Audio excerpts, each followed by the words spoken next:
Hello నమస్తే. ఆంధ్రప్రదేశ్లో అధికార పార్టీ తమను ఎవరైనా ప్రశ్నిస్తే తట్టుకోలేం అనే విషయాన్ని రాష్ట్ర ప్రజలందరికీ చెప్పే ప్రయత్నం చేస్తోంది. ఆంధ్రప్రదేశ్ ప్రభుత్వాన్ని ఎవరైనా ప్రశ్నిస్తే సోషల్ మీడియాలో ఒక పోస్ట్ పెడితే, సోషల్ మీడియాలో ఎవరైనా పెట్టిన ఒక పోస్ట్‌ని షేర్ చేస్తే, కనీసం దాన్ని లైక్ చేస్తే కూడా కేసులు పెట్టడం చూస్తూ ఉన్నాం. ఇటీవల రాష్ట్ర శాసనసభ వేదికగా రాష్ట్ర ప్రభుత్వం చెప్పిన మాట కొన్ని వేల మంది పైన సోషల్ మీడియా యాక్టివిస్టుల పైన మేము కేసులు పెట్టామంటూ సగర్వంగా రాష్ట్ర అసెంబ్లీ సాక్షిగా ప్రభుత్వం చెప్పింది. సో ప్రభుత్వం ప్రశ్నిస్తే భరించలేకపోతుంది అనే దానికి అది ఒక ఉదాహరణ.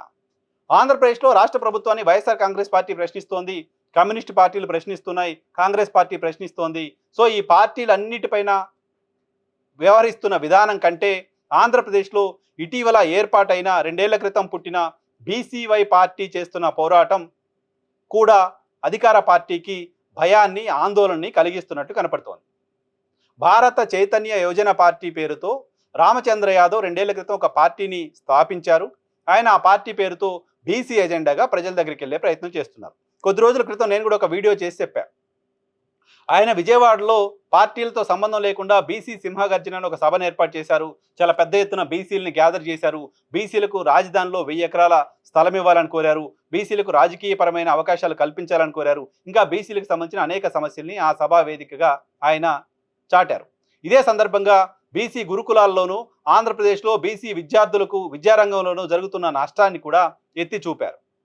సో ఈ సందర్భంగా ఆయన సభ ఏర్పాటు చేస్తున్నారనగానే అదే సమయంలో ఆయన సభకు వెళ్ళే ప్రాంతంలో భారతీయ జనతా పార్టీ నేత జ్యోతిరాదిత్య సింధియా వచ్చారని ఒక భారీ ర్యాలీకి తెలుగుదేశం పార్టీ శ్రీకారం చుట్టింది.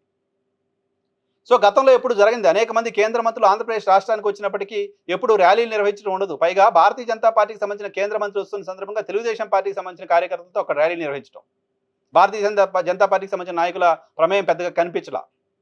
సో ఆ కాజా టోల్గేట్ ఆ ప్రాంతంలో జ్యోతిరాదిత్య సింధియా కోసం ర్యాలీ ఎందుకు ఏర్పాటు చేశారంటే, బీసీవై పార్టీ సభకు వస్తున్న వాళ్ళని అడ్డుకోవడం కోసమో, లేకపోతే అక్కడ ఆపడం కోసమో, దానికి అడ్డంకులు కల్పించడం కోసమే అక్కడ ర్యాలీ ఏర్పాటు చేశారనేది ఆంధ్రప్రదేశ్లో ఆ ప్రాంతంలో చిన్న పిల్లవాడిని అడిగినా అర్థమవుతోంది.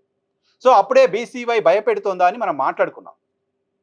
ఆ సభలో ఆయన మాట్లాడిన మాటల తరువాత మంగళగిరి నియోజకవర్గంలో కొన్ని గ్రామాల నుంచి సభకి జనాల్ని రాకుండా అడ్డుకునే ప్రయత్నం అధికార పార్టీ చేసింది. ఆ గ్రామానికి సంబంధించిన కొంతమంది సభకు ఆ గ్రామస్తులను రాకుండా అడ్డుకుంటే ఆ గ్రామాల ప్రజలు రామచంద్ర యాదవ్ ఆ ఊరు తీసుకెళ్లి అక్కడ భారీ ర్యాలీ నిర్వహించి 2 గంటల సేపు ఊర్లో ఆ ర్యాలీ నిర్వహించిన తీరు చూసాం. సో ఇదంతా కూడా ప్రభుత్వానికి వ్యతిరేకంగా ప్రజలు కదులుతున్న తీరు, బీసీవై పార్టీ పట్ల ఆకర్షితులవుతున్న తీరు కొన్ని వీడియోస్లో మనకు కనిపించింది.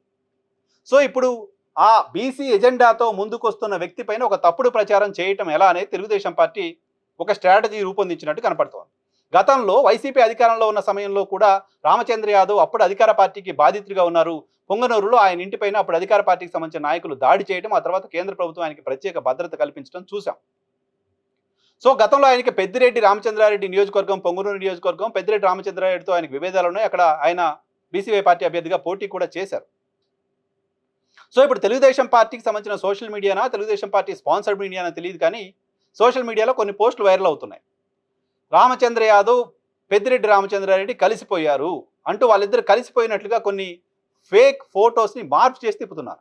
అంతేకాదు రామచంద్ర యాదవ్ నేను జగన్మోహన్ రెడ్డితో కలిసి పనిచేస్తానని చెప్పినట్లుగా రామచంద్ర యాదవ్ జగన్మోహన్ రెడ్డి కలిసిపోయినట్లుగా కొన్ని ఫోటోస్ పెట్టి తిప్పుతున్నారు. సో రామచంద్ర యాదవ్ చేస్తున్న పోరాటం, బీసీల కోసం చేస్తున్న పోరాటాన్ని ఆయన కూడా జగన్మోహన్ రెడ్డి మనిషి అని ఒక ముద్ర వేయడం ద్వారా, ఆయనకు జగన్మోహన్ రెడ్డి ట్యాగ్ వేయడం ద్వారా బీసీలు ఆయన వైపు లేకుండా చేద్దామనే ఒక ప్రయత్నాన్ని తెలుగుదేశం పార్టీ చేసినట్లు కనపడుతోంది. సో ఆ ప్రయత్నం చేయడం వెనక రీజన్ ఏంటి అంటే, తెలుగుదేశం పార్టీ భయపడుతోందా, సో ఈ పార్టీ చేస్తున్న పోరాటానికి కూడా భయపడుతుందా అలాంటి ఒక ఇంప్రెషన్ కనపడుతోంది.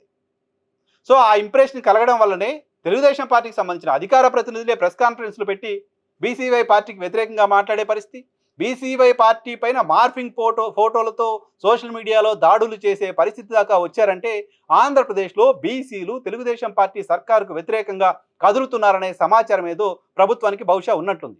ఆ కదులుతున్న బీసీలు బీసీ ఎజెండాతో వస్తున్న బీసీవై పార్టీ వైపు వెళ్తారు లాంటి ఆందోళన కూడా ప్రభుత్వంలో ఉన్నట్టు కనపడుతోంది.